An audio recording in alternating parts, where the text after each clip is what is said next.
Captain ആരെന്ന് ഉറപ്പിച്ചു പറയാൻ കഴിയാത്ത അമേരിക്ക, ഇതാണ് ശരിക്കും ത്രസിപ്പിക്കുന്ന ജനാധിപത്യം.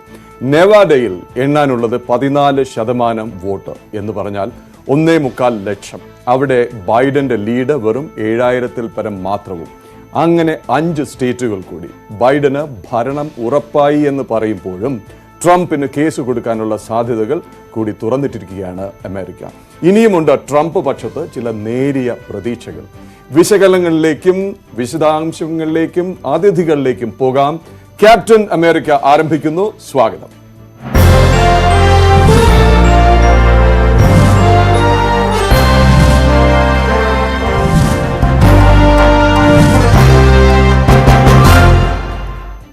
സ്വാഭാവികമായും ഇങ്ങനൊരു ഷോ ആകുമ്പോൾ നമ്മളോടൊപ്പം അതിഥികൾ ചേരുന്നു. വിശദാംശങ്ങൾക്കും വിശകലനങ്ങൾക്കുമായി അവരിലേക്ക് പോകും മുമ്പ് അറിയേണ്ട വളരെ പ്രധാനപ്പെട്ട ഒരു കാര്യമുണ്ട്.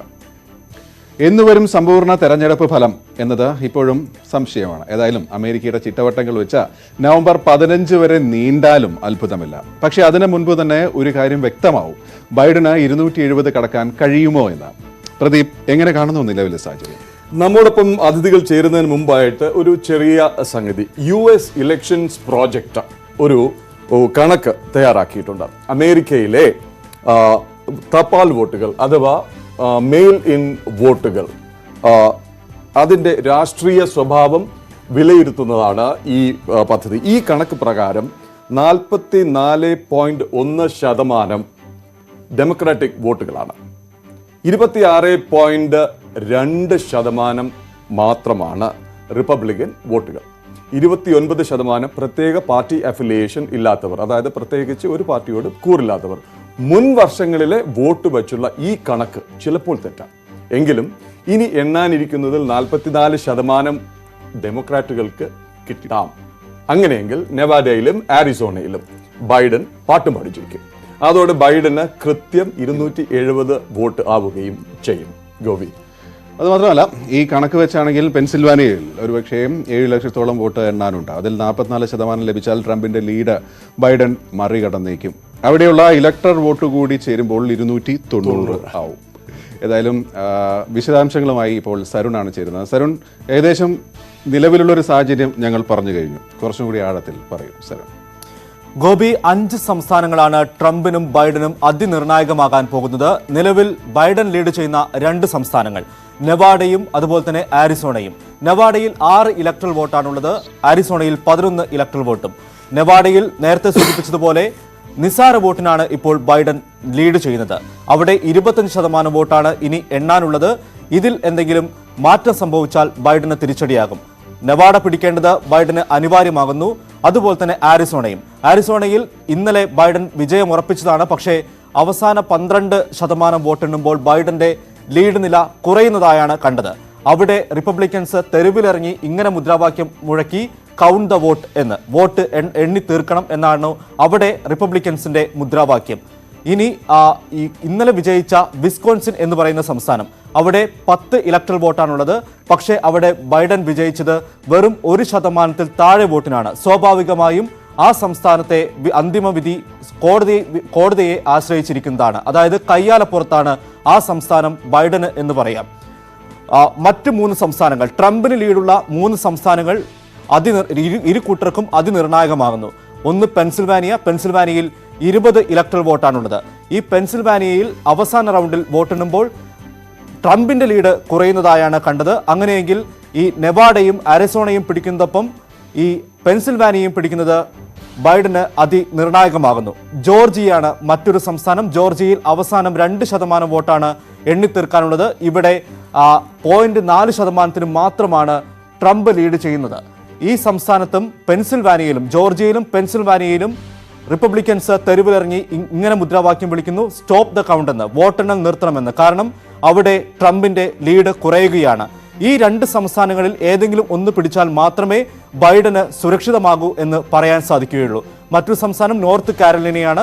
അവിടെ 15 ഇലക്ട്രൽ വോട്ടാണുള്ളത്. ഈ സംസ്ഥാനത്തും സ്ഥിതി അവസാന റൗണ്ടിൽ വോട്ടെണ്ണുമ്പോൾ പോസ്റ്റൽ വോട്ടുകളും അതുപോലെ തന്നെ എയർലി വോട്ടുകളും എണ്ണിത്തീരുമ്പോൾ ബൈഡന് ലീഡ് ലഭിക്കുമോ എന്നാണ് കണ്ടറിയേണ്ടത്. ഏതായാലും ടെസ്റ്റുകളിൽ കോടതി നടപടികളിലേക്കും അതുപോലെ തെരുവിലെ പ്രതിഷേധത്തിലേക്കും അമേരിക്കയിലെ അന്തിമ ഫലം മാറിയിരിക്കുന്നു.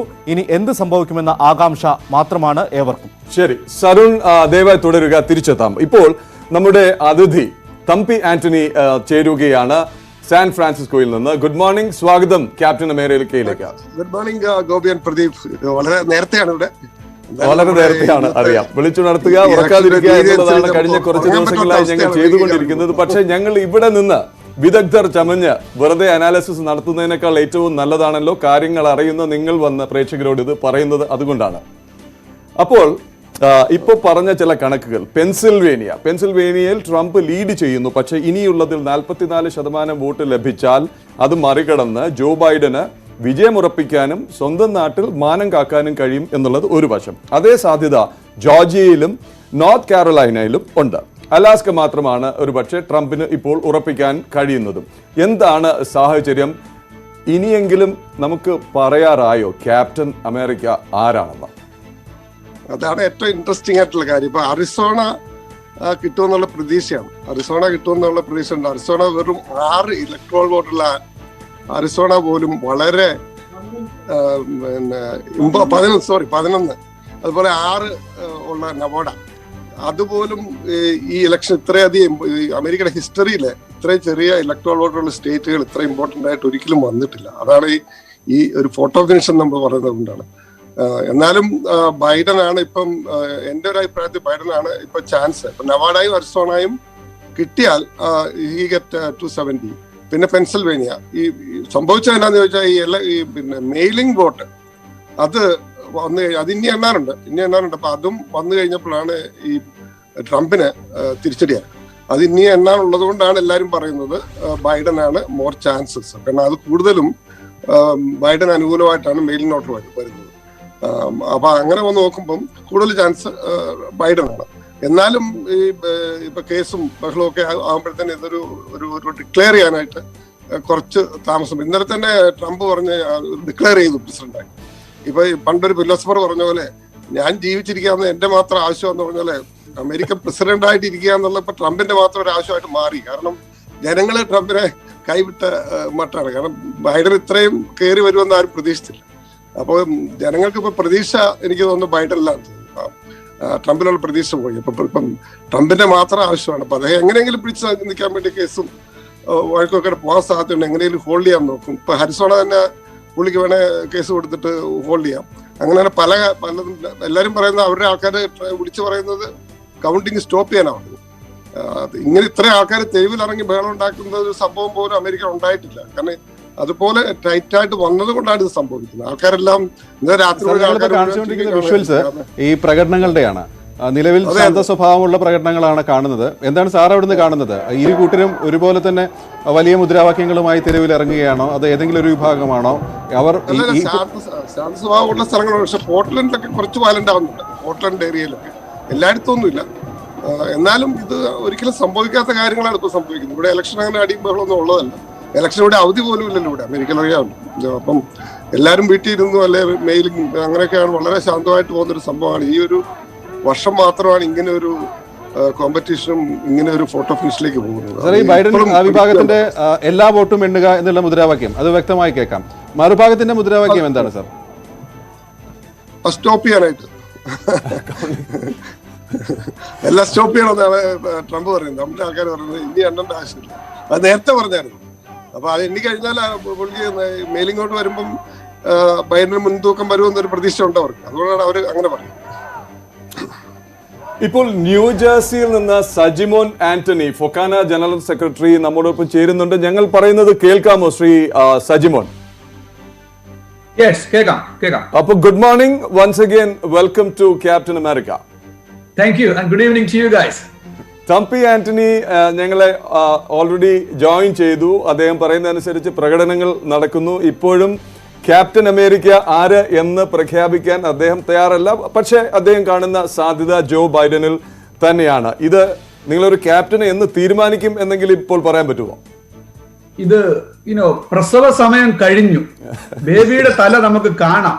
എന്നിരുന്നാലും ബേബി വെളിയിലേക്കും വരുന്നില്ല, ആണാണോ പെണ്ണാണോ എന്ന് അറിയാനും പറ്റുന്നില്ല എന്നുള്ളൊരു അവസ്ഥയിലാണ് അമേരിക്കൻ ജനത മുഴുവനും, ഞങ്ങൾ ഉൾപ്പെടെ, ഞാനും തമ്പി ആന്റണി ഉൾപ്പെടെ. അപ്ഡേറ്റ് ഉള്ളത് ഇതാണ്, ഒന്ന് ലോ സ്യൂട്ട്സിന്റെ അപ്ഡേറ്റ് ആണ്. Chain of lawsuit, Trump left right middle ആയിട്ട് എവിടെയൊക്കെ ഉണ്ടോ അവിടെ എല്ലാം ലോ സ്യൂട്ട് പൊക്കോണ്ടിരിക്കുകയാണ്. അതിൽ പ്രസക്തമായിട്ടുള്ളത് നെവാഡയില് അവര് സൂ ചെയ്യുന്ന കൗണ്ടി ക്ലർക്കിനെ, കൗണ്ടി രജിസ്ട്രാറിനെ സൂ ചെയ്തിരിക്കുകയാണ്. മിഷിഗണില് അവര് തമ്പിയാൻ സാറ് പറഞ്ഞ മുടക്ക് തന്നെ അവര് വോട്ടിംഗ് ഹോൾഡ് ചെയ്യണമെന്ന് പറയുകയാണ് മിഷിഗണില്. അതിനുള്ള ലീഗൽ മൂവ്മെന്റ് നടന്നുകൊണ്ടിരിക്കുന്നു. പെൻസിൽവേനിയയില് നവംബർ 2-ാം തീയതി പെൻസിൽവേനിയ സുപ്രീം കോടതിയിൽ ഒരു ഓർഡർ ഉണ്ടായിരുന്നു. ട്രംപ് പറഞ്ഞിരുന്നു ഇനി വോട്ടുകൾ എടുക്കാൻ പറ്റത്തില്ല എന്ന് പറഞ്ഞുകൊണ്ട് 3-ാം തീയതി കഴിഞ്ഞ് എടുക്കരുതോ കൗണ്ട് ചെയ്യരുതോ എന്ന് പറഞ്ഞ റിക്വസ്റ്റ് ഉണ്ടായിരുന്നു. പക്ഷെ അതിനെ ട്രംപിന് പ്രതികൂലമായിട്ടായിരുന്നു സുപ്രീം കോടതി അത് വിധിച്ചിരുന്നത്. പക്ഷേങ്കിൽ ഇപ്പോഴത്തെ സാഹചര്യത്തിൽ അത് US സുപ്രീം കോർട്ടിലേക്ക് ഉള്ള ഇന്റർവെൻഷൻ ട്രംപ് നോക്കുകയാണ് പെൻസിൽവേനിയയിൽ ഇടപെടാൻ വേണ്ടിയിട്ട്. ഇതൊന്നും തീരുമാനമായ കാര്യങ്ങളല്ല, അവര് എല്ലാ കാര്യങ്ങളും എല്ലാ അർത്ഥത്തിലും ട്രൈ ചെയ്യുകയാണ്. വേറൊരു ഡെവലപ്മെന്റ് ഞങ്ങൾ ഇന്നലെ ഉറങ്ങി എണീറ്റ് ഇപ്പോൾ 4-5 മണിക്കൂർ കൊണ്ട് കഴിഞ്ഞപ്പോഴത്തേക്ക് ഒരു ഡെവലപ്മെന്റ്, ആരിസോണ പല ന്യൂസ് നെറ്റ്വർക്ക് ചാനലുകൾ ഓൾറെഡി ബൈഡന് കൊടുത്തതാണ്. അവിടെ 10 ഇലക്ട്രോ വോൾട്ട് ആണ്. ആ 10 കൂടെ കൂട്ടിയാണ് ആരിസോണ 253, ദെൻ ആരിസോണ 10 263, നെവാഡ 6, 2 US ഡിസ്ട്രിക്ട്. അങ്ങനെയാണ് 271 മാജിക് നമ്പർ ബൈഡൻ ടച്ച് ചെയ്യും, അല്ലെ ചെയ്തേക്കാം, അല്ലെ ചെയ്ത് കഴിഞ്ഞു എന്ന് നമ്മൾ പലരും പറയുകയും അല്ലെങ്കിൽ പ്രമുഖ മാധ്യമങ്ങൾ ഡിസ്കസ് ചെയ്യുകയും ചെയ്തിരിക്കുന്നത്. ഇതൊന്നും ഒഫീഷ്യലി കോൾ ഔട്ട് ചെയ്ത ഇലക്ഷൻസ് അല്ല, ഐ മീൻസ് അതിന്റെ റിസൾട്ട് ഡിക്ലെയർ ചെയ്തതല്ല. ഇതെല്ലാം നമ്മുടെ ഓരോ അസസ്മെന്റ് ആണ്. ബൈഡന് 3-4 വഴികളുണ്ട് ആ 271ലേക്ക് ചെന്ന് ടച്ച് ചെയ്യാനായിട്ട്. ഇതിൽ ഏതെങ്കിലും ഒരു സ്റ്റേറ്റ് അല്ലെ 2 സ്റ്റേറ്റ് എടുത്തു കഴിഞ്ഞാൽ ബൈഡൻ ആ മാജിക് നമ്പറിൽ ടച്ച് ചെയ്തു, അതൊരു വ്യത്യാസം. അതേസമയം പ്രസിഡന്റ് ട്രംപിന് ഈ എല്ലാ സ്റ്റേറ്റും വിജയിച്ചു കഴിഞ്ഞാലും മാത്രമേ അതിനെ ടച്ച് ചെയ്യാൻ പറ്റത്തുള്ളൂ എന്നുള്ളൊരു പ്രത്യേകതയാണ് വേറെ ഒന്നുള്ളത്. കമ്മിങ് ബാക്ക് ടു ആരിസോണയിൽ ഈ ഓവർനൈറ്റ് കൊണ്ട് 2 ലക്ഷത്തോളം വോട്ടിന്റെ വ്യത്യാസം മാർജിനിൽ നിന്നത് ബൈഡന്, അത് ഇപ്പോഴത്തെ സിറ്റുവേഷനിൽ വെറും 8,000 വോട്ടായി ചുരുങ്ങിയിരിക്കുകയാണ്. അപ്പൊ അതുകൊണ്ട് മിനിങ്ങാന്ത് രാത്രിയിൽ ട്രംപ് പറഞ്ഞിരുന്നു ആരിസോണയിൽ ഇനി എണ്ണണ്ട എന്ന് പറഞ്ഞായിരുന്നു. കാരണം എണ്ണലെല്ലാം നിർത്തിക്കോ, എനിക്കിപ്പോ ഡിക്ലെയർ ആയിട്ട് പ്രഖ്യാപിക്കണം എന്ന് പറഞ്ഞായിരുന്നു. അപ്പൊ ട്രംപ് സത്യം പറഞ്ഞു കഴിഞ്ഞാൽ അദ്ദേഹത്തിന്റെ വാക്കുകൾ തന്നെ അദ്ദേഹത്തിന് തന്നെ വിഴുങ്ങേണ്ട സ്ഥിതിയിലാണ് ഇപ്പം ആരിസോണയിലുള്ളത്. എന്നിരുന്നാലും പെൻസിൽവേനിയയിലാണ് ഒരു മേജർ ഷിഫ്റ്റ് കാണുന്നത്. മേജർ ഷിഫ്റ്റ് നമ്മൾ ക്യാപ്റ്റൻ അമേരിക്ക ഷോയിൽ നേരത്തെ ഡിസ്കസ് ചെയ്തിരുന്നു. 700 to അതായത് 7 ലക്ഷത്തിനും 8 ലക്ഷത്തിനും ഇടയ്ക്ക് വോട്ടിന്റെ വ്യത്യാസം ഉണ്ടായിരുന്നു, ട്രംപിന് ലീഡ് ഉണ്ടായിരുന്നു. ആ ലീഡ് ഇപ്പം സിഗ്നിഫിക്കന്റ്ലി റെഡ്യൂസ് ആയിട്ട് 1,75,000 ആയിട്ട് കുറഞ്ഞിരിക്കുകയാണ്. ഇനിയും മെയിലിൻ വോട്ടുകൾ എണ്ണാനുണ്ട്. ഫിലഡൽഫിയയിലെ സബർബ് ഏരിയ എണ്ണാനുണ്ട്. അതുകൂടെ എണ്ണിക്കഴിഞ്ഞാൽ പെൻസിൽവേനിയ ട്രംപിന്റെ കയ്യിൽ നിന്ന് സ്ലിപ്പായി പോകുമോ എന്നുള്ളൊരു പേടിയുണ്ട്. അതുകൊണ്ടാണ് ലോ സൂട്ട് വഴി അതിനെ പ്രിവെന്റ് ചെയ്യാനായിട്ട് റിപ്പബ്ലിക്കൻ പക്ഷം നോക്കുന്നത് എന്നുള്ളതാണ് ഒരു മേജർ ഡെവലപ്മെന്റ് ഇപ്പോൾ ഉള്ളത്, കാലത്തെ ഉള്ളത്, ഇവിടെ മോർണിംഗിലുള്ളത്. നെവാഡയിൽ ലീഡ് ബൈഡൻ കണ്ടിന്യൂ ചെയ്യുന്നുണ്ട്. എന്നിരുന്നാലും വോട്ടിന്റെ ഡിഫറൻസ് വലിയൊരു സിഗ്നിഫിക്കന്റ് മാർജിനിലല്ല. പക്ഷേങ്കിൽ നമ്മൾ ഓർക്കണം, കഴിഞ്ഞ വർഷവും ഈ പറഞ്ഞ സ്റ്റേറ്റുകളിൽ ഒന്നും ഒരു സിഗ്നിഫിക്കന്റ് മാർജിൻ അല്ലായിരുന്നു ട്രംപിന്റെ പക്ഷത്തേക്ക് പോന്നിരുന്നത്. 10,000-നും 25,000-നും ഇടയ്ക്കുള്ളായിരുന്നു. അതെല്ലാം 0.5 to 1.5 മാർജിൻ ഡിഫറൻസ് ആയിരുന്നു. അപ്പൊ അത് ഇപ്പൊ തിരിച്ചാണെങ്കിലും അത് കീപ്പ് അപ്പ് ചെയ്യുന്നുണ്ട്. ഒരു വ്യത്യാസമുള്ളത് ഇതാണ്, അന്ന് ഹില്ലറി കൺസീഡ് ചെയ്തിരുന്നു, വോട്ടിലേക്ക് പോയിരുന്നില്ല. എന്നിരുന്നാൽ സെയിം മാർജിന്റെ ഡിഫറൻസിന് ഇന്ന് ഇവിടെ സംഭവിക്കുമ്പോൾ ട്രംപ് പക്ഷം കോർട്ടിലേക്ക് പോകുകയാണ്. തീർച്ചയായും സാർ. അപ്പോൾ ഇപ്പോഴും നമ്മുടെ നാട്ടിൽ പറഞ്ഞ കയ്യാലപ്പുറത്തിരിക്കുന്ന തേങ്ങ എന്ന് പറയുന്ന ഒരു അവസ്ഥയാണ്. ചിലപ്പോൾ അങ്ങോട്ടും പോവാം ഇങ്ങോട്ടും പോവാം എന്ന് പറയുന്നു. പക്ഷേ കൂടുതൽ വീഴാൻ സാധ്യത ബൈഡനാണ് എന്ന് മാത്രം. സ്വാഭാവികമായും അത് തന്നെയാണ് ട്രംപിനെ കൂടുതൽ പേടിപ്പിക്കുന്നതും ഇത്രയധികം സാറ് പറഞ്ഞ പോലെ നിയമ നടപടികളിലേക്ക് പോകുന്നു. സാർ, അവിടുത്തെ ഒരു രീതി എന്താണ്?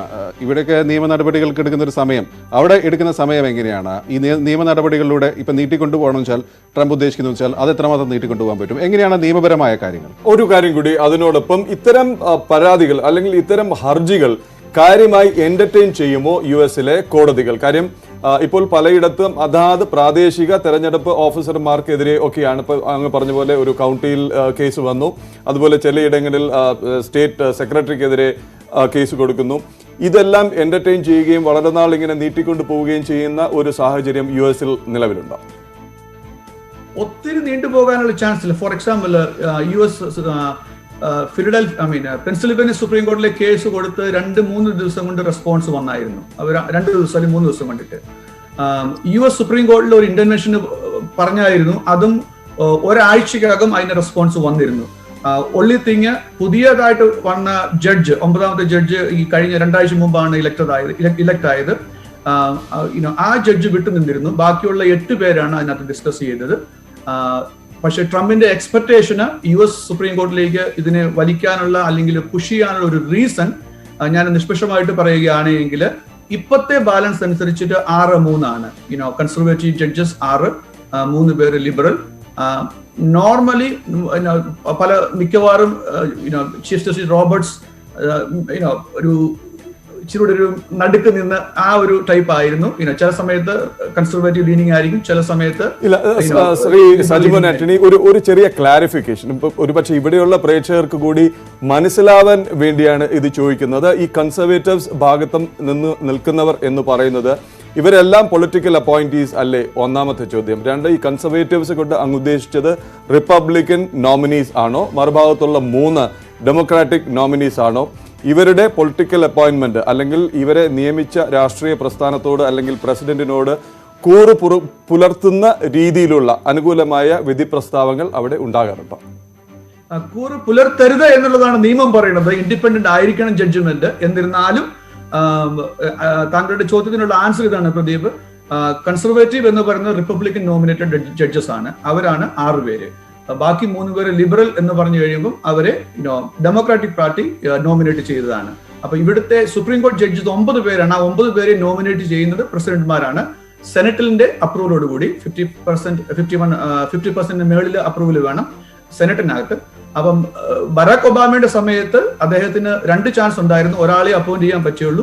2ാമത്തെ ആളെ സെനറ്റ് ബ്ലോക്ക് ചെയ്തു. കാരണം അന്ന് സെനറ്റിൽ മജോറിറ്റി റിപ്പബ്ലിക്കന്റെ കയ്യിലായിരുന്നു. 1 വർഷത്തോളം 10 മാസത്തോളം അത് ബ്ലോക്ക് ചെയ്ത് വെച്ചു. പക്ഷേ ഇത്തവണ 30 ദിവസത്തിനകം ഇലക്ഷൻ ഇടയ്ക്ക് തന്നെ ട്രംപിന് റിപ്പബ്ലിക്കൻ പാർട്ടിക്ക് പുതിയ ജഡ്ജിനെ നോമിനേറ്റ് ചെയ്യാൻ പറ്റി എന്നുള്ളത് അവരെ സംബന്ധിച്ചിടത്തോളം ലീഗൽ അഡ്വാൻറ്റേജ് ഒത്തിരി കൂടിയിരിക്കുകയാണ്. എന്നാലും നിയമം പറയുമ്പോൾ കൺസർവേറ്റീവ് ആണെങ്കിലും ഏത് തരത്തിലുള്ള ജഡ്ജ് ആണെങ്കിലും അവർ ഇൻഡിപെൻഡന്റ് ആണ്. പക്ഷെ അപ്പോയിന്റഡ് ബൈ പൊളിറ്റിക്കൽ പാർട്ടീസ്. അത് പറയുമ്പോൾ ഒരു കാര്യം കൂടെ എനിക്ക് മെൻഷൻ ചെയ്യാതിരിക്കാൻ പറ്റത്തില്ല. ഇപ്പോഴത്തെ സെനറ്റ് ഇലക്ഷനും വളരെ ഇമ്പോർട്ടന്റ് ആണ്. ഈ പ്രസിഡന്റിന്റെ ഇലക്ഷൻ നടക്കുന്നതോടൊപ്പം സെനറ്റിന്റെ ഇലക്ഷൻ നടക്കുന്നുണ്ട്. 46 പേരായിരുന്നു ഡെമോക്രാറ്റ്സിന് ഉണ്ടായിരുന്നത്. 51+ മജോറിറ്റി റിപ്പബ്ലിക്കൻ ആയിരുന്നു. ഡെമോക്രാറ്റ്സ് എക്സ്പെക്ട് ചെയ്തിരുന്നു ഇത്തവണത്തെ ഈ ഇലക്ഷനിൽ സെനറ്റ് പിടിക്കാൻ പറ്റുമെന്നുള്ള എക്സ്പെക്ടേഷൻ ഉണ്ടായിരുന്നു. പക്ഷേങ്കിൽ അത് നടക്കുന്ന ലക്ഷണം കാണുന്നില്ല. എന്നിരുന്നാലും മാർജിൻ തിന്നാക്കാൻ പറ്റി. 47 ആണ് ഇപ്പൊ നിൽക്കുന്നത്. ബാക്കി ഉള്ളത് 6 അൺഡിക്ലെയർഡ് ആണ്. അപ്പൊ 2 കൂടെ പിടിക്കുവാണെങ്കിൽ സെനറ്റ് ഡെമോക്രാറ്റ്സിന് പിടിക്കാം. ഇത് പറയാനുള്ള കാര്യം എന്താണെന്ന് ചോദിച്ചു കഴിഞ്ഞാലും ആര് പ്രസിഡന്റ് ആയാലും സെനറ്റ് കൂടുതലില്ലെങ്കിൽ ഭരിക്കാൻ പറ്റത്തില്ല. It is very difficult. ഏത് ലോ പാസ് ആകണമെങ്കിലും അത് സെനറ്റിലൂടെ വന്ന് കോൺഗ്രസിൽ അത് സെനറ്റിൽ അത് പാസ്സായെങ്കിലും മാത്രമേ അത് പറ്റത്തുള്ളൂ. അപ്പം ട്രംപ് പ്രസിഡന്റ് ആയാലും ബൈഡൻ പ്രസിഡന്റ് ആയാലും സെനറ്റ് ഇല്ല എങ്കിൽ കൈകെട്ടിരിക്കുന്ന ഒരു പ്രസിഡന്റിന്റെ അവസ്ഥയായിരിക്കും ഉണ്ടാകാൻ പോകുന്നത്. നമുക്ക് അമേരിക്കൻ തെരഞ്ഞെടുപ്പിലെ ഇന്ത്യക്കാരെ കുറിച്ച് കൂടിയൊക്കെ ചർച്ച ചെയ്യണം. ഇതിന്റെ വിശദാംശങ്ങളും ശ്രീ തമ്പി ആന്റണി, ശ്രീ സജിമോൻ ആന്റണി ദയവായി തുടരണം. ഒരു ചെറിയ ഇടവേളയിലേക്ക് പോവുകയാണ്. അത് കഴിഞ്ഞ് വീണ്ടും തിരികെ എത്താം ചർച്ചകളിലേക്ക്. നമ്മൾ തുടരുന്നു. ഈ മണിക്കൂറിന്റെ വാർത്തകളുമായി ഇപ്പോൾ സരുണാണ് കൂടെ ചേരുന്നത്. സരുൺ, പ്രത്യേകമായി ചോദിക്കാനുള്ള ജോർജിയയിൽ 98% എണ്ണിക്കഴിഞ്ഞു എന്ന വാർത്ത വന്നിട്ട് സമയം ഒരുപാടായി. 24,13,999 ജോ ബൈഡനൊപ്പം 24,32,097 നേരിയ മാർജിനാണ് ട്രംപിനുള്ളത്. 10% കണ്ടുള്ള വ്യത്യാസം കുറഞ്ഞ് 0.6% വന്ന ഒരിടം. മറ്റത് പെൻസിൽവേനിയ. അവിടെയും ഈ പറയുന്ന മാതിരി 48.1, 50.7%. വളരെ ചെറിയ വ്യത്യാസം. അതും 10% അടുത്ത വ്യത്യാസം ഉണ്ടായിരുന്നു. അതിനുശേഷം ഇപ്പോൾ മണിക്കൂറുകളായി അവിടുത്തെ വോട്ടെണ്ണൽ സ്തംഭിച്ചിരുന്നു. അതിൻ്റെ ഒരു കാര്യം ഇപ്പോൾ നമ്മൾ അതിഥികൾ പറഞ്ഞു, ഇവർ പറഞ്ഞ വോട്ടെണ്ണരുത് എന്നുള്ള ആവശ്യം, അത് പരിഗണിച്ചാണോ ലേറ്റ് ആവുന്നത് അതോ മറ്റു കാരണങ്ങളാണോ? എന്താണ് മനസ്സിലാക്കുന്നത്? ഗോപി, പ്രധാനമായും ഈ വോട്ടെണ്ണൽ എന്ന് പറയുന്നത് വോട്ടെണ്ണലും വോട്ടെടുപ്പും അത് ഓരോ സംസ്ഥാനങ്ങളിലും ഓരോ രീതിയാണ്. ഇനി ഇപ്പോഴത്തെ ലീഡ് ബൈഡന് തുടരാൻ സാധിക്കുമോ എന്ന് ഒരുപക്ഷെ നമുക്ക് നാളെ പുലർച്ചെയോടെ തന്നെ നമുക്ക് ചിത്രം വ്യക്തമാകും. കാരണം ആരിസോണയിലും ജോർജിയയിലും നെവാഡയിലും ഫലം നാളെ തന്നെ വരാനാണ്. നാളെ പുലർച്ചെ തന്നെ വന്നേക്കുമെന്നാണ് ലഭ്യമാകുന്ന വിവരങ്ങൾ. മറ്റ് ഒരു സ്റ്റേറ്റ് നോർത്ത് കാരോലിനയാണ്. നോർത്ത് കാരോലിനയിൽ ഈ മാസം 12 വരെ വരുന്ന തപാലുകൾ സ്വീകരിച്ച ശേഷം മാത്രമേ അന്തിമ ഫലം വരികയുള്ളൂ. അവിടെ ട്രംപിന് ലീഡുള്ള സ്ഥലമാണ്. അതിനാൽ തന്നെയും നവംബർ 12 മാത്രമേ ഈ നോർത്ത് കാരോലിനയിൽ അന്തിമ ഫലം വരികയുള്ളൂ. പെൻസിൽവാനിയയിൽ ഒരുപക്ഷെ നാളെ ഉച്ചയോടെ തന്നെ മുഴുവനായും ഫലം വരാനുള്ള സാധ്യതയാണ് ഉള്ളത്.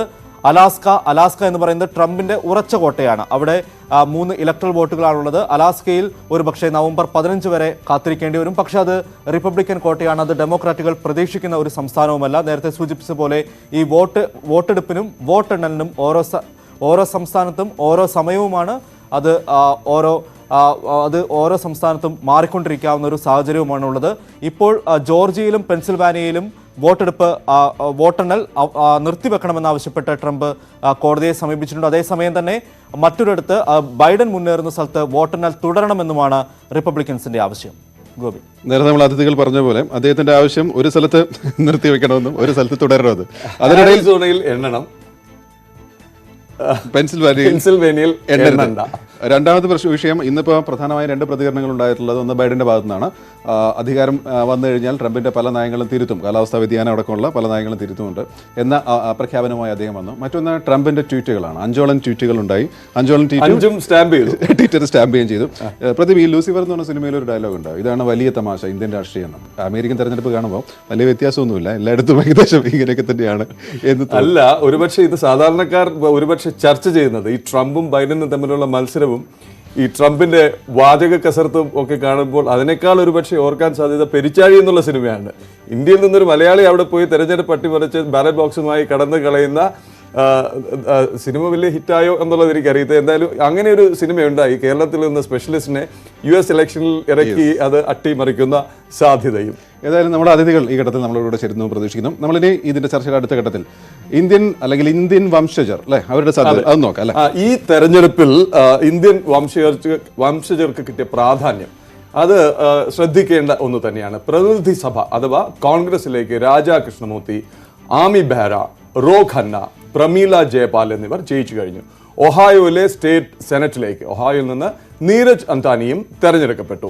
ന്യൂയോർക്കിലേക്ക് ജെന്നിഫർ രാജ്കുമാർ. ഇതിൽ ശ്രദ്ധിക്കേണ്ട ഒരു കാര്യം, നീരജ് ആന്റണി ഒഴികെയുള്ളവരെല്ലാം ഡെമോക്രാറ്റുകളാണ്.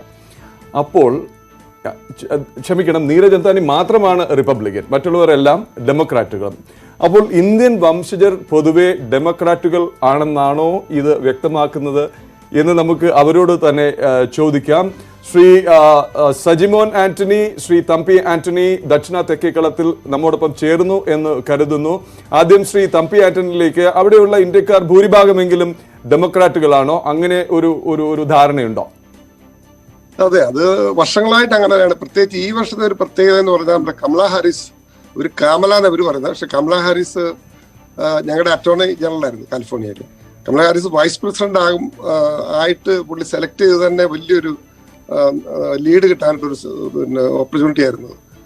നല്ലൊരു സെലക്ഷൻ ആയിരുന്നു. അത് ഇന്ത്യക്കാരെ മാത്രമല്ല ആഫ്രിക്കൻ അമേരിക്കൻസിനെ റെപ്രസെന്റ് ചെയ്യുന്ന പിന്നെ ഇവിടെ കഴിവ് തെളിയിച്ച ഒരു അറ്റോർണി ജനറലാണ്.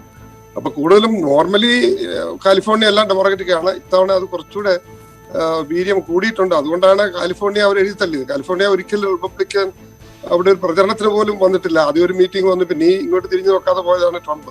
കാരണം അതിന്റെ കാരണം അതാണ്, കാലിഫോർണിയ അവർ ആ കാര്യത്തിൽ എഴുതി തള്ളി. പിന്നെ പൊതുവെ ഇന്ത്യക്കാര് എനിക്ക് തോന്നുന്ന ഡെമോക്രാറ്റിക് ആണ്. ഇപ്പൊ പറഞ്ഞാൽ നീരജ് മാത്രമേ ഉള്ളൂ ഈ ഇത്രയും സെൻറ്റർമാരില് റിപ്പബ്ലിക്കൻ. ബാക്കി എല്ലാവരും ഡെമോക്രാറ്റിക് അനുകൂലമാണ് വന്നിരിക്കുന്നത്. അത് പണ്ട് തൊട്ടേ അങ്ങനെ ഒരു ട്രെൻഡ് ഉണ്ട്. അതിന് കാരണം എന്താണെന്ന് വെച്ചാൽ ഇപ്പൊ തന്നെ ഭൂരിപക്ഷം ബൈഡന് വരുമെന്ന് പറഞ്ഞ് ബൈഡൻ കുറെ കാര്യങ്ങളൊക്കെ പറഞ്ഞപ്പോ തന്നെ സ്റ്റോക്ക് മാർക്കറ്റ് ഇപ്പൊ അപ്പായി 350 points അപ്പായിരുന്നു. അപ്പൊ ഒരു പ്രതീക്ഷ ബൈഡനിൽ ഇപ്പൊ ആൾക്കാർക്കുണ്ട്. പണ്ടതില്ലായിരുന്നു. ട്രംപ് പോയി കഴിഞ്ഞാൽ എന്ത് ചെയ്യും, പുള്ളിയുടെ വാചക കസരത്ത് കൊണ്ട് ഇത് അമേരിക്ക ഗ്രേറ്റ് അഗെയിൻ എന്നൊക്കെ പറഞ്ഞ് അതിങ്ങനെ ഒരു കള്ളം 10 പ്രാവശ്യം പറയുമ്പോൾ നേരാന്ന് വിശ്വസിക്കും. അങ്ങനെ വിശ്വസിച്ച് അദ്ദേഹത്തെ പറയുന്നതെല്ലാം കേട്ടിരുന്ന ആൾക്കാർ ഇപ്പൊ നേരെ ബൈഡന്റെ സൈഡിലേക്ക് തിരിഞ്ഞോന്ന് മാനസികമായിട്ട് പോലും. ഇപ്പൊ ഇത്രയും മെയിലിംഗ് വോട്ട്, റെക്കോർഡിൽ ഇത്രയും മെയിലിംഗ് വോട്ട്, തപാൽ വോട്ടുകൾ ഇതുവരെ വന്നിട്ടില്ല. അതാണ് ഇത്രയും എണ്ണാൻ ഇത്രയും സമയം എടുക്കുന്നത്. അതെല്ലാം മാനുവലായിട്ട് ചെയ്യണം. നേരത്തെ അങ്ങനെയല്ലോ. അപ്പൊ അതുകൊണ്ടും കൂടെയാണ് ഇത്രയും ഡിലേ. അതുകൊണ്ട് ഡിലേ ആകാനുള്ള സാധ്യതയുണ്ട് ഡിക്ലെയർ ചെയ്യാനായിട്ട്. എന്നാലും അരിസോണ ഈ 11 വളരെ അരിസോണയും നവാഡയും നിർണായകമാണ്. അത് കിട്ടിക്കഴിഞ്ഞാൽ പിന്നെ സേഫ് ആണ്. താങ്കളിലേക്ക് മടങ്ങി വരാം. ഇപ്പോൾ ദക്ഷിണ തെക്കേക്കളത്തിൽ ചേരുന്നു മേരിലാൻഡിൽ നിന്ന്. ദക്ഷിണ, ഗുഡ് മോർണിംഗ്. അവിടെ എത്ര മണിയായി? Good morning, 9 AM. അപ്പൊ നേരത്തെ വിളിച്ചു നോക്കിയെന്ന് പറയാൻ പറ്റത്തില്ല. ഓക്കെ, ദക്ഷിണ കുറച്ച് വൈകിയാണ് നമ്മോടൊപ്പം ചേർന്നത്. എന്താണ് ആദ്യം ഒരു അപ്ഡേറ്റ് തരാമോ? എന്താണ് അവസ്ഥ? വോട്ടെണ്ണൽ നിർത്തിവെച്ചിരിക്കുകയാണോ? ചില സ്ഥലത്ത് എണ്ണണം എന്ന് ട്രംപ് പറയുന്നു, ചില സ്ഥലത്ത് ഇപ്പം നിർത്തിവെച്ചിട്ട് എന്നെ ജയിപ്പിക്കണം എന്ന് പറയുന്നു. What is the latest? President Trump എന്ത് പറഞ്ഞാലും the point is ഇതൊരു ഇലക്ടോറൽ പ്രോസസ് ആണ്. അതിന് നിയമങ്ങളുണ്ട്. പാൻഡമിക് കാരണം പല നിയമങ്ങളും കുറച്ച് അങ്ങോട്ടും ഇങ്ങോട്ടും മാറിയിട്ടുണ്ട്. ഓവർ 100 മില്യൺ ആളുകളാണ് തപാൽ വഴിയും ഏർലി വോട്ടിംഗ് വഴിയും വോട്ട് ചെയ്തത്. അപ്പോൾ ലോജിക്കലി സ്പീക്കിംഗ് ഈ വോട്ട്സ് എല്ലാം കൗണ്ട് ചെയ്യാൻ സമയം തന്നെ എടുക്കും. അതാണ് പല ഇലക്ഷൻ ഒഫീഷ്യൽസും അക്രോസ് ദ കൺട്രി പറയുന്നത്. പക്ഷേ ഇന്നലെ രാത്രി നമ്മൾ ജോർജിയയിൽ നിന്ന് കുറച്ചും കൂടി ക്ലിയർ ലീഡ് കിട്ടുമോ ഇല്ലയോ എന്ന് നമ്മൾ കാത്തിരുന്നു. പക്ഷെ അത് ഉണ്ടായില്ല. ദ ഫാക്ട് ഇസ് ദാറ്റ് ഇതൊരു പെർട്ടിക്കുലർ ടൈം ഫ്രെയിമിലല്ല ഈ പല സ്വിംഗ് സംസ്ഥാനങ്ങളിലും വോട്ടെണ്ണൽ നടക്കുന്നതും കഴിയുന്നതും. ഓരോ സമയത്ത് 15,000 ബാച്ചസ് ഓഫ് ഇത് അവർ ഇപ്പോഴും എടുത്തുകൊണ്ട് കൗണ്ട് ചെയ്യാണ് പല കൗണ്ടീസിലും. അതുകൊണ്ട് തന്നെ അതിനുള്ള ഡിലേസ് ഉണ്ട്. ആ ഡിലേസ് മാറിക്കൊണ്ട് തന്നെ ഇരിക്കുകയാണ്. ജോർജിയയിൽ എന്ത് സംഭവിക്കും? വളരെ വളരെ ക്ലോസ് ആണ്.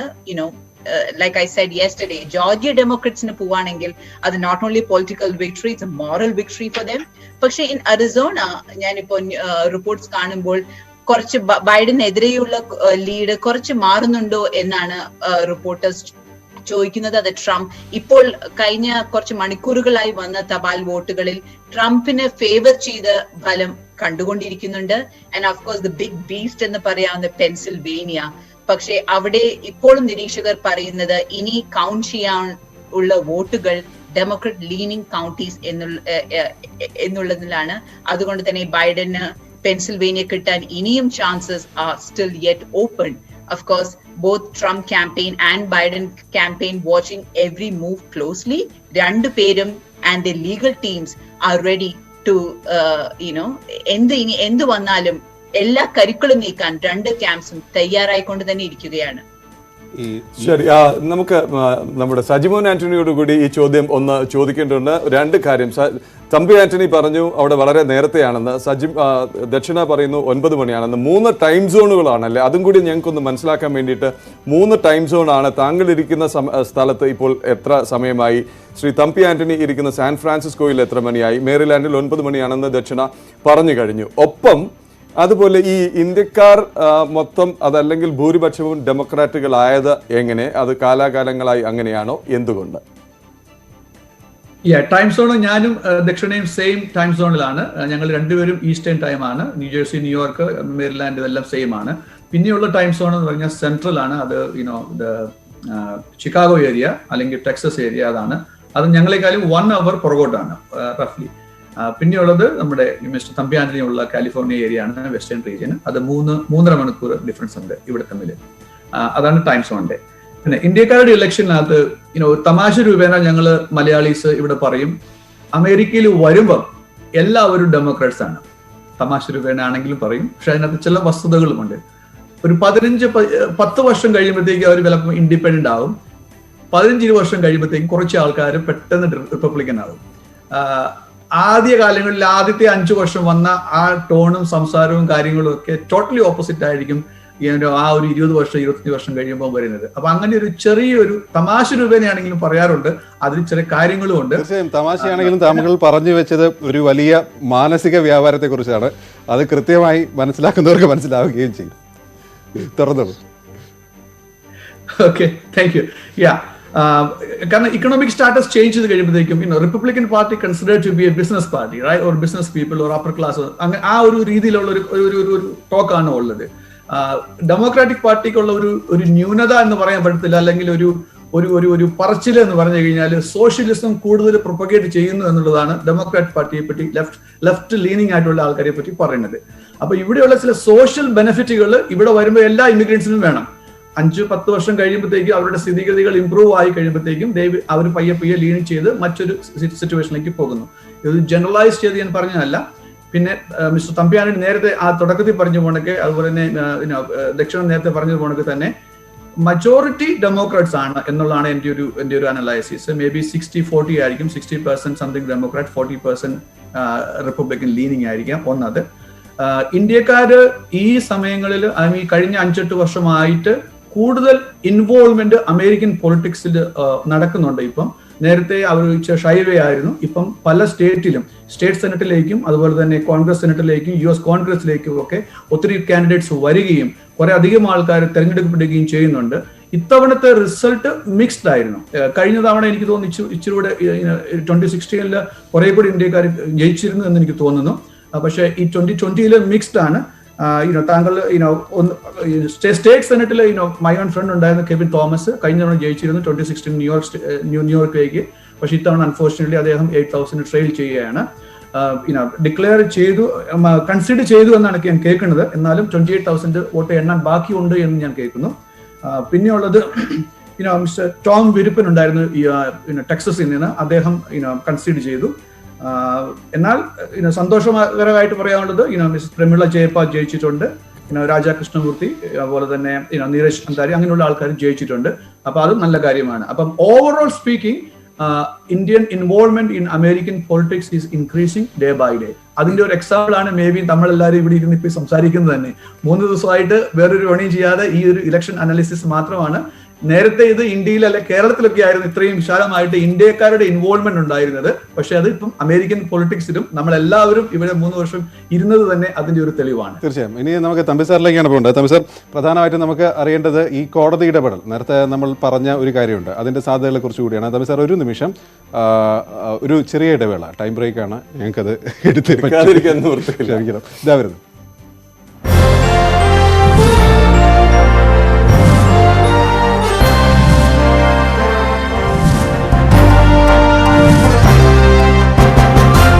ഇതിൽ നമുക്ക് ഇവിടെ ഇരിക്കുമ്പോൾ, ഇന്ത്യയിൽ ഇരിക്കുമ്പോൾ തോന്നുന്നൊരു വലിയ തമാശ, ഭരിക്കുന്ന പാർട്ടി തന്നെ വോട്ട് ഇത്ര എണ്ണ മതി, ഇനി വേണ്ട എന്ന് പറഞ്ഞ് കോടതിയെ സമീപിക്കുക എന്ന് പറയുന്നതിൽ വലിയ കാര്യമില്ല എന്ന് മാത്രമല്ല, തെരഞ്ഞെടുപ്പ് കഴിഞ്ഞ ഉടനെ BJP പറയുകയാണ് ആകെ മൊത്തം അട്ടിമറിയായിരുന്നു, മറ്റേ വോട്ടിംഗ് യന്ത്രം അതിൽ തിരിമറി നടന്നു എന്ന് പറയുന്നത് പോലെ ഒരു അതിശയമാണ് നമുക്ക്. പ്രസിഡന്റ് തന്നെ പറയുന്നു മൊത്തം തകരാറാണ്, അട്ടിമറിയാണ്. ഏതായാലും ട്രംപ് കോടതിയെ സമീപിച്ചു. മുൻപ് ബുഷിന്റെ തെരഞ്ഞെടുപ്പ് കാലത്തും ഇതുണ്ടായിട്ടുണ്ട്. ഈ നടപടി എങ്ങനെ വോട്ടെണ്ണലിനെ ബാധിക്കുമെന്നുള്ളതാണ്. തമ്പി സാർ, ഈ ഇന്ത്യയിൽ നോക്കുമ്പോൾ നമുക്ക് തോന്നുന്നത് എങ്ങനെയാണ്? അദ്ദേഹമാണല്ലോ ഭരിക്കുന്നത്, പിന്നെ എങ്ങനെ അദ്ദേഹത്തിന് ഇങ്ങനെ ഒരു ആരോപണം ഉന്നയിക്കാൻ കഴിയുമെന്നുള്ളത് എന്താണ് അവിടുത്തെ ഒരു സാഹചര്യം? മാത്രമല്ല, ഇങ്ങനെ ഒരു ആരോപണം ഉന്നയിക്കണം എന്ന അവസ്ഥയിലേക്ക് അദ്ദേഹത്തെ കൊണ്ടെത്തിച്ച ഘടകങ്ങൾ എന്തൊക്കെയാണ്? ഒരു പക്ഷേ ഡെമോക്രാറ്റുകൾ വിവിധ സ്റ്റേറ്റുകൾ ഭരിക്കുന്നത് കൊണ്ട് കൂടിയാണോ ഇങ്ങനെ അദ്ദേഹം ഈ ഒരു പോരിന് ഇറങ്ങി പുറപ്പെട്ടത്? അല്ല, അത് ഞാൻ നേരത്തെ പറഞ്ഞ പോലെ he want be the president again to make America great. പുള്ളിക്ക് അത് നിർബന്ധം, ആ നിർബന്ധത്തിൽ ഉണ്ടായ ഒരു സംഭവം. പക്ഷെ ആരൊക്കെ എന്തൊക്കെ പറഞ്ഞാലും, അപ്പം ട്രംപ് അപ്പോയിന്റ് ചെയ്ത ജഡ്ജസ് കൊണ്ടെന്ന് പറഞ്ഞാൽ, ജഡ്ജസിന് ഒരു ഡെമോക്രാറ്റിക് കൺട്രി എവിടെയാണെങ്കിലും, ലോകത്തിലെ ഏറ്റവും വലിയ ഡെമോക്രാറ്റിക് കൺട്രിയിൽ ഒരെണ്ണമാണ് അമേരിക്ക.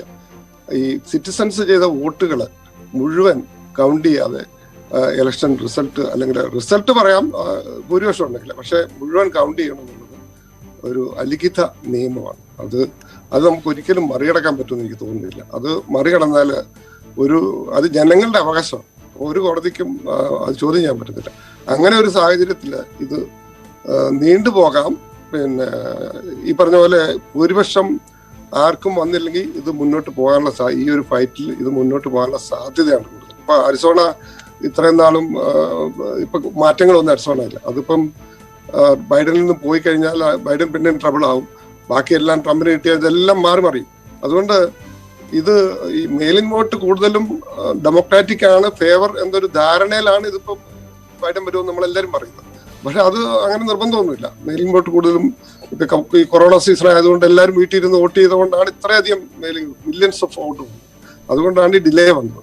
അപ്പൊ അതാണ് മെയിൻ ആയിട്ട് ഡിലേ. അല്ലാതെ ഒരു കോടതി പോയിട്ട് ഇത് സ്റ്റോപ്പ് ചെയ്യാനോ അതൊക്കെ ട്രംപ് അങ്ങനെ പലതും പറഞ്ഞില്ല. ഞാൻ ഇന്നലെ പറഞ്ഞ ഒരു തോന്നിവാസിയാണ്, തോന്നുന്ന പോലെ പറയാം, അത് കേട്ട് ഏറ്റുപാടാൻ കുറെ ആൾക്കാരുണ്ടെന്നല്ലാതെ അതൊന്നും ഒരു പ്രായോഗികമായിട്ടുള്ള കാര്യങ്ങളല്ല. ഇത് സിറ്റിസന്റെ റൈറ്റാണ്. ഞങ്ങൾ ചെയ്ത ഓരോ വോട്ടും മുഴുവൻ കൗണ്ട് ചെയ്യുക. അതാണ് ഇവിടെ സംഭവിക്കുന്ന കാര്യം. അപ്പൊ അതിന്റെ പേരിലൊരു ഫൈറ്റ്, ഇതിപ്പോ ഇത്രയും ക്ലോസ് കോൾ ആയതുകൊണ്ടാണ് ഈ ബഹളമൊക്കെ. അല്ലെങ്കിൽ ഒരു ബഹളമില്ലല്ലോ. തീരുമാനം എടുത്തു കഴിഞ്ഞാൽ പിന്നെ ബഹളം കണ്ട കാര്യം. ദക്ഷിണയിലേക്ക്. ദക്ഷിണ, ഇന്ന് രാവിലെ നമ്മോടൊപ്പം ചേർന്ന റിപ്പബ്ലിക്കൻ പാർട്ടിയിലെ തന്നെ ഇപ്പോൾ വെർജീനിയയിലെ സ്റ്റേറ്റ് സെൻട്രൽ കമ്മിറ്റി അംഗമായിരുന്ന വിൻസെന്റ് പാലത്തിങ്കൽ ഉന്നയിച്ച ഒരു ആരോപണം എന്ന് പറയുന്നത് ഈ കൗണ്ടിങ്ങിനെ കുറിച്ചുള്ള തർക്കങ്ങളും ഒരുപക്ഷെ കേസും എല്ലാം ഉണ്ടാകുന്നതിന് കാരണം എന്ന് പറയുന്നത് കണക്കിലധികം ബാലറ്റുകൾ മെയിലിൻ എന്ന് പറഞ്ഞ് പുറത്തേക്ക് അയച്ചു. അപ്പോൾ അദ്ദേഹം ചൂണ്ടിക്കാട്ടിയത് അദ്ദേഹത്തിന് അറിയാവുന്ന 3 പേര് മാത്രമുള്ള ഒരു വീട്ടിലേക്ക് 8 ബാലറ്റ് പേപ്പർ ചെന്നു എന്നാണ്. അപ്പോൾ മറ്റൊരു അർത്ഥത്തിൽ നമ്മുടെ നാട്ടിൽ കള്ളവോട്ട് നടന്നു എന്ന് പറയുന്ന മട്ടിലുള്ള ഒരു ആരോപണമാണ് റിപ്പബ്ലിക്കൻസ് ഉന്നയിച്ചിരിക്കുന്നത്. അപ്പോൾ ഇത് ഏതെങ്കിലും രീതിയിൽ ഈ പറയുന്ന കോടതി നടപടികളിലേക്ക് കടക്കുമ്പോൾ ഇങ്ങനെ കണക്കറ്റ രീതിയിൽ മെയിലിൻ ബാലറ്റുകൾ അയച്ചു, ആവശ്യമുള്ളവർക്കും ഇല്ലാത്തവർക്കും, അല്ലെങ്കിൽ കണക്കിലധികം ഉള്ള വോട്ടർമാരിൽ അധികം ഈ ബാലറ്റുകൾ പുറത്തേക്ക് പോയി എന്നുള്ള വാദം നിലനിൽക്കാൻ എന്തെങ്കിലും സാധ്യതയുണ്ടോ ദക്ഷിണ? നമുക്ക് കാത്തിരുന്ന് കാണേണ്ടി തന്നെ ഇരിക്കുന്ന പ്രദീപ്. പക്ഷേ ഇലക്ഷൻ ഒഫീഷ്യൽസ് മാധ്യമങ്ങളോട് സംസാരിച്ചപ്പോൾ, especially the Pennsylvania governor when he spoke to the press yesterday, he mentioned an important point. പെൻസിൽവേനിയയിൽ അവര് പ്രിപ്പയർഡ് ആണ്. ഒരു ലീഗൽ ബാറ്റിൽ വരുമെന്ന് അവർ ഓൾറെഡി അസ്യൂം ചെയ്ത് കഴിഞ്ഞിട്ട് പ്രതീക്ഷിക്കുന്നു ഇൻ ദാറ്റ് സെൻസ്. അപ്പോൾ ഇലക്ഷൻ ഒഫീഷ്യൽസ് എത്രത്തോളം അവരുടെ സൈഡ് കറക്റ്റായി ചെയ്യാൻ പറ്റുമോ അതൊക്കെ അവർ ചെയ്യുന്നുണ്ട് എന്ന് തന്നെയാണ് പിന്നെയും പറഞ്ഞുകൊണ്ടിരിക്കുന്നത്. പെൻസിൽവേനിയ ഗവർണർ പറഞ്ഞു, ഫോർ ഇൻസ്റ്റൻസ് പെൻസിൽവേനിയയില് ഇലക്ഷൻ ദിവസത്തിന് മുമ്പ് വന്ന ബാലറ്റ്സ് ഒരു ബാച്ചായി കൗണ്ട് ചെയ്യുന്നു. അത് കഴിഞ്ഞ് ഇലക്ഷൻ ദിവസം തൊട്ട് പിന്നെ ഇലക്ഷൻ ദിവസം രാത്രിയോട് കൂടി അത് കഴിഞ്ഞു വരുന്ന വോട്ട്സ് എല്ലാം വേറെ ആയിട്ടാണ് കൗണ്ട് ചെയ്യുന്നത്. So there's a separate tally for both these big chunks. അത് അവർ എന്തുകൊണ്ടാണ് ചെയ്യുന്നത്? ദേ നോ ദാറ്റ് ഇത് കോടതിയിൽ പോവാൻ ചാൻസ് ഉണ്ട്. അപ്പോൾ കോടതി ഇത് ഇൻവെസ്റ്റിഗേറ്റ് ചെയ്യുമ്പോൾ, അത് അനലൈസ് ചെയ്യുമ്പോൾ അവരുടെ സൈഡിൽ നിന്ന് ഏറ്റവും പ്രിക്കോഷൻസും ഏറ്റവും റൂൾസ് ആൻഡ് റെഗുലേഷൻസ് ഫോളോ ചെയ്തും തന്നെയാണ് ഈ പ്രോസസ് നടക്കുന്നു എന്ന് അവർക്ക് ഡിറ്റർമിൻ ചെയ്യാനോ എംഫസൈസ് ചെയ്യാനാണ് അവർ അത് ചെയ്യുന്നത്. അക്രോസ് ദ കൺട്രി എല്ലാ election officialsum adu thaneyanu parnathu. But I just want to quickly go back to India and US if I can. മോദിയും ട്രംപും തമ്മിലുള്ള റിലേഷൻഷിപ്പ് അത് എങ്ങനെയെന്ന് പലരും ഇപ്പോൾ അനലൈസ് ചെയ്തുകൊണ്ടിരിക്കുകയാണ്. കഴിഞ്ഞ 4 വർഷമായി ബരാക് ഒബാമ അഡ്മിനിസ്ട്രേഷനിൽ മോദി കാണിച്ച അടുപ്പവും ഇതും നമ്മൾ ട്രംപ് അഡ്മിനിസ്ട്രേഷനിൽ കണ്ടില്ല.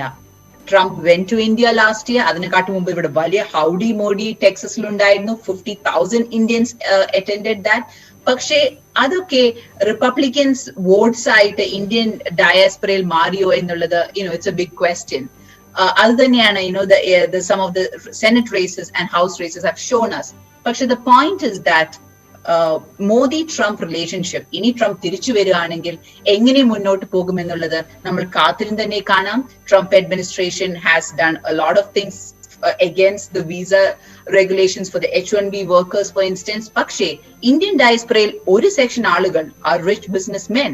അവർക്കെല്ലാം റിപ്പബ്ലിക്കൻസിനെ സപ്പോർട്ട് ചെയ്യാനും ട്രംപിനെ സപ്പോർട്ട് ചെയ്യാനും കാരണങ്ങളുണ്ട്.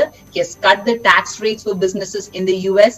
അപ്പോൾ ഇന്ത്യൻ ഡയസ്പറ തന്നെ ഡിവൈഡഡ് ആണ്. ട്രംപിനെ എങ്ങനെ വ്യൂ ചെയ്യുന്നുള്ളത്, റിപ്പബ്ലിക്കൻസിനെയും ഡെമോക്രാറ്റ്സ് ക്യാമ്പ്സിനെയും എങ്ങനെ നിരീക്ഷിക്കുന്നു എന്നുള്ള ബേസ് ലൈനിൽ.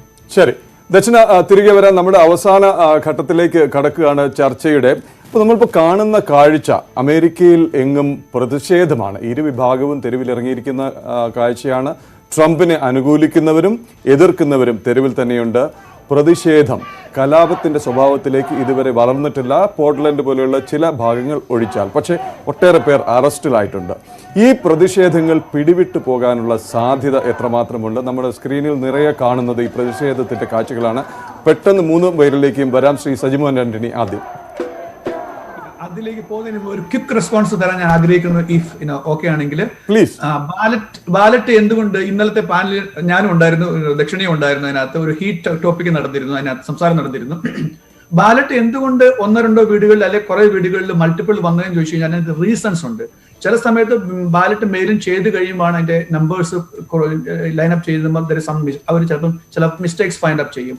ചില സമയത്ത് അഡ്രസ് അല്ലെങ്കിൽ സ്പെല്ലിംഗ് മിസ്റ്റേക്കുകൾ അല്ലെങ്കിൽ ഫസ്റ്റ് നെയിം ലാസ്റ്റ് നെയിം അങ്ങനെയുള്ള കറക്ഷൻസ് ഉണ്ട്. അപ്പൊ അങ്ങനെ വന്നു കഴിയുമ്പോൾ അത് ഐഡന്റിഫൈ ചെയ്ത് കഴിയുമ്പോൾ അവര് ബാലറ്റ് റീസെന്റ് ചെയ്യുകയാണ് ചില സമയത്ത് ചെയ്തിരിക്കുന്നത്. അപ്പൊ 1-2 വീടുകളിൽ അങ്ങനെ വന്നു കഴിയുമ്പോൾ അവർ അതിനെ ഒരു വലിയൊരു എക്സാമ്പിൾ ആയിട്ട് കാണിക്കൊണ്ട് അമേരിക്കയിൽ മൊത്തം എല്ലാവർക്കും 8-10 ബാലറ്റ് എക്സ്ട്രാ ആണ് എന്നുള്ള രീതിയിൽ ഒരു പ്രചരണം കൊടുക്കാൻ ശ്രമിക്കുന്നുണ്ട്. അത് ശരിയല്ല. എന്നിരുന്നാലും ഏത് വ്യവസ്ഥിതിയിലും ഏത് തരത്തിലുള്ള ഇലക്ഷൻ ആണെങ്കിലും എവിടെ നടത്തിയാലും ഒരു 3-4% അരിയേഴ്സ് എപ്പോഴും അത് നോർമലാണത്. ഏത് പ്രോസസ്സിൽ ആര് നടത്തിയാലും അപ്പൊ ആ 3-4% എടുത്തിട്ട് റിമൈനിങ് 96%ഉം ഫ്രോഡാണ് എന്ന് പറയുന്നതിനകത്ത് അർത്ഥമില്ല. അതാണ് എന്റെ ഒരു കമന്റ് അതിനകത്ത് ഓണസ്റ്റി ഇൻഡിപെൻഡന്റ്ലി പറയാനുള്ളത്. കമ്മിങ് ബാക്ക് ടു യുവർ ഇപ്പോഴത്തെ ക്വസ്റ്റ്യനിലേക്ക്, ഈ ഇലക്ഷനിലുള്ള അക്രമം ഉണ്ടോ എന്ന് ചോദിച്ചു കഴിഞ്ഞാൽ ഒരു പോസിബിലിറ്റി ഉണ്ട്. There is A possibility. അതിനുള്ളൊരു റീസണ് കഴിഞ്ഞ ഒരു വർഷമായിട്ട് ഇവിടെയുള്ള എക്സ്ട്രീം റൈറ്റ് സൈഡ് വിങ്ങിലുള്ള അവരും എക്സ്ട്രീം ലെഫ്റ്റ് സൈഡിലുള്ള അവരും തമ്മിലുള്ള ആ ഒരു ഗ്യാപ്പ്, ഡിവിഷന് ഒത്തിരി കൂടിയിട്ടുണ്ട്. അതിനൊരു പ്രൈമറി റീസണ് ഉത്തരവാദപ്പെട്ട ആൾക്കാർ ആ സ്ഥാനത്ത് നിന്നുകൊണ്ട് അവര് പറയേണ്ട കാര്യങ്ങൾ പറയേണ്ട രീതിയിൽ പറയാത്തത് കൊണ്ടാണ്. It's all about verbal inflammation. അപ്പൊ അത് പറഞ്ഞ് നമ്മൾ ശാന്തമാക്കി വെക്കേണ്ടതിന് പകരം ഒരു സൈഡ് പിടിച്ച് കമന്റുകൾ പറഞ്ഞു കഴിയുമ്പോൾ മീഡിയ അതിനെ പ്രൊപ്പഗേറ്റ് ചെയ്യും. മീഡിയക്ക് നമ്മൾ എല്ലാവർക്കും ഇഷ്ടമാണ് കോൺട്രവേഴ്സി ഉണ്ടാവുന്നതും അത് പ്രചരിപ്പിക്കുന്നതും കാര്യം എല്ലാവർക്കും ഇഷ്ടമാണ്. റേറ്റിംഗ് കൂട്ടാനും എന്തെങ്കിലും ഒക്കെ ആയിക്കോട്ടെ. അപ്പൊ അങ്ങനെയുള്ള സമയം കഴിയുകയാണ്. ഞങ്ങളെ അടക്കമാണ് പറഞ്ഞതെന്ന് കരുതുന്നു. കോൺട്രവേഴ്സി ഉണ്ടായാൽ കോൺട്രവേഴ്സി, കാണിച്ചില്ലെങ്കിൽ കാണാത്ത മാധ്യമം ഒരുപക്ഷെ ആരും ശ്രദ്ധിക്കാതെ ആയി പോകും എന്നുള്ളത് കൊണ്ടായിരിക്കും. സാറിനോട് ഒരു ചോദ്യം. സാർ ഏതായാലും ഭയങ്കര ടെൻഷനാണ്, സസ്പെൻസ് ആണ്. സാറ് കലാകാരനാണ്, സംവിധായകനാണ്. ഈ സസ്പെൻസും ട്വിസ്റ്റും ഒക്കെ ആസ്വദിക്കുകയാണോ അതോ ആശങ്കയാണോ? എന്താണ് പെട്ടെന്ന് ഉത്തരം പറയുന്നത്? അല്ല, ഞങ്ങള് ഈ വർഷമാണ് ഏറ്റവും കൂടുതൽ ഇൻവോൾവ് ആണ്. ബിക്കോസ് ഓഫ് ഇങ്ങനെ ടൈറ്റ് ആയിട്ട് വന്നതുകൊണ്ട്. അതുപോലെ വോട്ടിങ്ങിന്റെ കാര്യം ഞങ്ങൾക്ക് 2 പേരുണ്ട് വോട്ട് ചെയ്യാനായിട്ട്. സജീവൻ പറഞ്ഞാൽ ഞങ്ങൾക്ക് ഒരെണ്ണേ കിട്ടിയുള്ളൂ. അങ്ങനെ സംഭവിക്കാറ്, കിട്ടാതെയും പോകുന്നുണ്ട്. കാരണം ആദ്യമായിട്ടാണ് ഹ്യൂമൻസ് കൈകാര്യം ചെയ്യുമ്പം എറർ ഈസ് ഹ്യൂമൻ സംഭവിക്കാം. അങ്ങനെ സംഭവിച്ച എററേ ഉള്ളൂ, അതിനകത്ത് വലിയ കാര്യമായിട്ട് പറയാനില്ല.